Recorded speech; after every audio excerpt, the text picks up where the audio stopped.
Umpire ಮಾಡಿದ ಎಡವಟ್ಟಿಂದ South ಆಫ್ರಿಕಾಕ್ಕೆ ಫೈನಲ್ ಟಿಕೆಟ್ ಮಿಸ್. ಸೌತ್ ಆಫ್ರಿಕಾದ ವಿಕೆಟ್ ಕೀಪರ್ ಬಿಟ್ಟಿದ್ದು ಕೇವಲ ಕ್ಯಾಚ್ ಅಲ್ಲ. ಫಿನ್ನಲೆಂಡ್ ಟೀಮ್ ಸೈಪರ್ಟ್ ಅಬ್ಬರಕ್ಕೆ ಧೂಳಿಪಟವಾದ ಸೌತ್ ಆಫ್ರಿಕಾ ತಂಡದ ಸೋಲಿಗೆ ಇದುವೇ ಪ್ರಮುಖ ಕಾರಣವಾಯಿತೆ.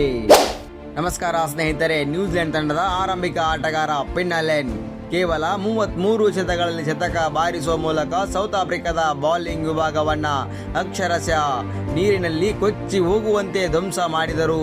ಇದು T20 ವಿಶ್ವಕಪ್ ಇತಿಹಾಸದಲ್ಲಿ ಅತ್ಯಂತ ವೇಗದ ಶತಕವಾಗಿದೆ.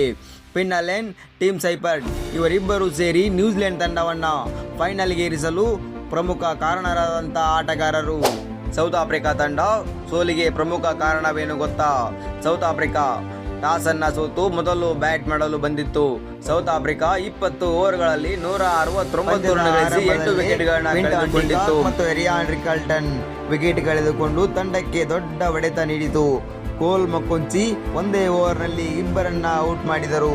ಕೋಲ್ ಮಕೊಂಚಿ ಮಾಡಿದ ಆ ಬೌಲಿಂಗ್ ಇಡೀ ಸೌತ್ ಆಫ್ರಿಕಾ ತಂಡ ಪವರ್ ಪ್ಲೇನಲ್ಲಿ ರನ್ ಗಳಿಸಲು ನಿರಾಯಾಸವಾಗಿ ವಿಕೆಟ್ ಅನ್ನ ಕಳೆದುಕೊಳ್ಳುತ್ತಾ ಬಂದಿತ್ತು.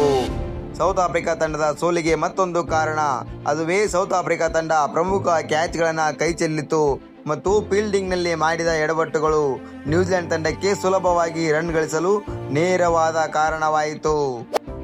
ಸೌತ್ ಆಫ್ರಿಕಾದ ಕ್ಯಾಪ್ಟನ್ ಏಡನ್ ಮ್ಯಾಕ್ರಮ್ ಅವರು ಒಪ್ಪಿಕೊಂಡಂತೆ ಈಡನ್ ಗಾರ್ಡನ್ನಲ್ಲಿ ಸೌತ್ ಆಫ್ರಿಕಾ ತಂಡ ತಾನು ಗೆಲುವಿನ ಮೊತ್ತವನ್ನು ಗಳಿಸಲೇ ಇಲ್ಲ.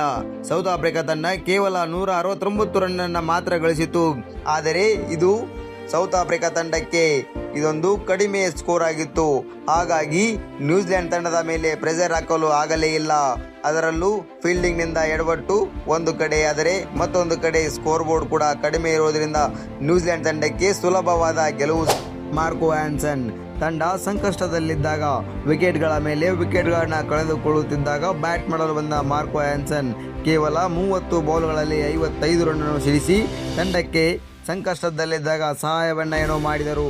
ಆದರೆ ಇವರ ರನ್ ಸೌತ್ ಆಫ್ರಿಕಾ ತಂಡಕ್ಕೆ ಸಾಕಾಗಲಿಲ್ಲ.